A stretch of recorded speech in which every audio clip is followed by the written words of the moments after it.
This show is brought to you by Manscaped. Use the code AFTV for 20% off your order and free shipping at manscaped.com. AFTV Julian, do you think we still got a chance in this tie? It's 2-1. We do have the one away goal, and at one stage it looked like we were out. We've absolutely got a chance. I think we're going to beat them probably 2-3-0 back at our place. You're that confident? I'm confident because of what I've seen of them and what I've seen of us over 2 legs. Right, so what have you seen?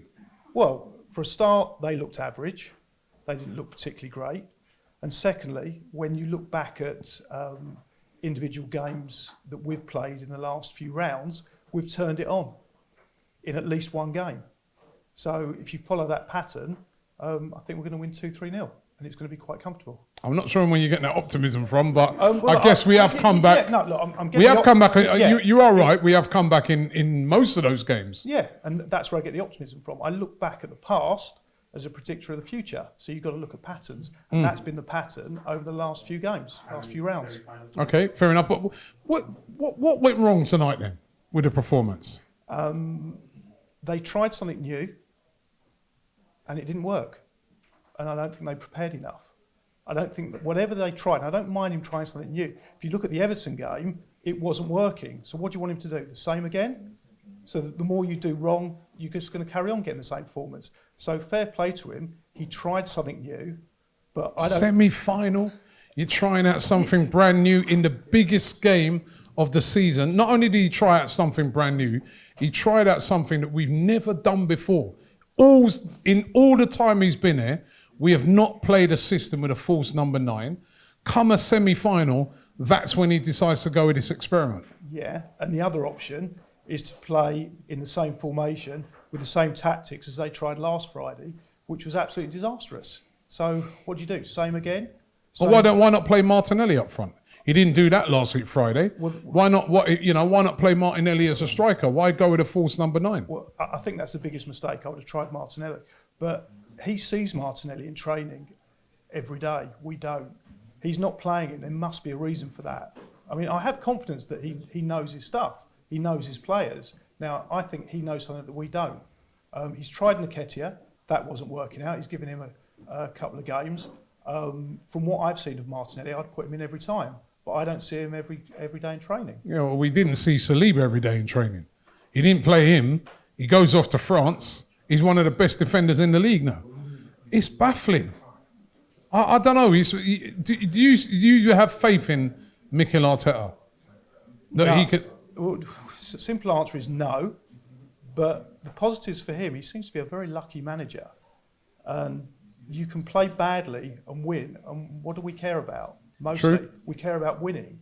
So we were pretty poor last season. It ended up on a high. We won the FA Cup. We've been absolutely dreadful this season. But ultimately, if we end up winning the Europa League, which is well within our grasp, then are we going to look back and think, what a great season? Guess so. Before you go, I'm asking everybody tonight. You would have seen Daniel Ek, who's the founder of Spotify, come out, serious bid. He wants to buy Arsenal. He says he's got the money. He's got the backing of some Arsenal Invincibles. What do you make of that? Would you like to see him come in? I think as an Arsenal fan, I'm not a great fan of the Kroenkes, but I see it from their perspective. And I think if we look at it, there's 2 reasons why we might want him. We either want him or do we want them to go?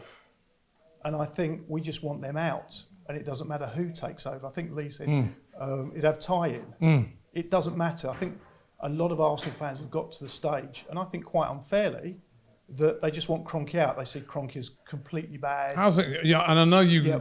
I was trying to catch up with you last week about this because I know you said to me you had some quite controversial views on it. Unfairly. Why do you think it's unfair? Well... With the Kroenkes, what have they done to warrant them staying? It's more of a case of I want them gone, but for different reasons. So what are those? Explain that. Okay, so when I listen to most Arsenal fans, it's, they're not spending. They're billionaires, therefore they should pay. Why aren't they paying? but they've not come in as a charity. They've never said that we're Arsenal fans, we're in it for the passion. They're business people. And from what I see of football investments, it's not a great investment. You look at the salaries that they pay the players, it's extortionate. How can you run a business, a successful business, with those kind of salaries? Now, I think they have spent. I think it's just incorrect to say that they haven't put their hands in their pockets. What I think they've done wrong is incorrectly spent money. I'll go Are they ambitious enough, though? Well, Do you get the impression from them that they want to win the league, for instance? They're desperate. Do you get the impression that they are desperate? Like you've been going to watch Arsenal since Highbury days. Yeah. They are as desperate as you are to see Arsenal lift that Premier League. But I don't expect them to be as desperate as Yeah, I am. but they own the club. Surely they should be. But they're desperate for a different reason. I don't begrudge them coming in and buying Arsenal to make money. I don't view making money as a bad thing. But what money are you going to make when you're finishing 10th and things like that, when you're showing a lack of ambition? That's not the idea to finish 10th, but the idea isn't necessarily just to waste money. And my main criticism of them is they've wasted money. They haven't managed the club correctly. It's not that they haven't spent, they've just spent incorrectly. And that's my criticism of them. Look at the Ozil contract. Ridiculous. Absolutely ridiculous. If everyone was after the guy, then fine, give him big money. But from what I remember, no one came in for him. No one. So why give the guy £350,000 a week on a 4-year contract? It makes no commercial sense. Now, I don't run the biggest company in the world, but I'm pretty certain I wouldn't have negotiated that kind of contract. Why bring Willian in on that kind of money? One thing about Wenger, Wenger wasn't all bad. I know towards the end he got very negative press and I was very critical of him. However, one thing he had is a strategy of when a player gets to 30, don't offer them more than a 1-year contract. Where's that gone? What's happened with Aubameyang?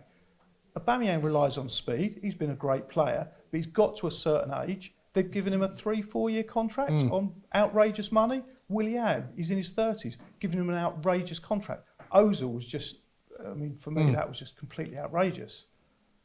So I wouldn't say they haven't spent money. I just think they've mismanaged the money, which meant they can't invest in other ways. They've still gone out and they've bought Partey. They have spent money. Yeah, but remember, they ain't just been here for a couple of years. No. They've been here for a long time. Yeah, but... And over that period, we've just seen this decline. But it all depends what you expect from them. If you expect a sort of Man City syndrome, a Chelsea Abramovich to come in, then those people aren't the Kroenkes. That's not what they're about. They're here to make money. That's not a bad thing, but that's what they are. And Daniel Eck? Yeah, Eck. Okay, I'm pretty certain he's the same. Just because I think one thing great about him is his PR. This business is a bit like the players. Oh yeah, I've supported Arsenal since I was a boy. Something's just gone up on his Wikipedia page. It just seems like it's gone up in the last few days. Do I believe it? I'd like to. I look back, I've looked into him. He's got a little bit of a checkered business history, where he's come from. So if it boils down to it, Kroenke or Eck, who do you take? Don't know enough about Eck. Probably Eck, just because of the Kroenkes have mismanaged it. Can Eck do any worse than the Kroenkes? Probably not. But that isn't a positive. That's a negative on the Kroenkes. However, I still don't blame them for not putting vast amounts in. They're not an Abramovich. They never pretended to be. And I think it's unfair to criticise them and expect them to just plough money into it. Just because they're billionaires doesn't mean that they should come and bankroll us. That's not what they're here for. And I think as supporters, it's quite unfair to expect that.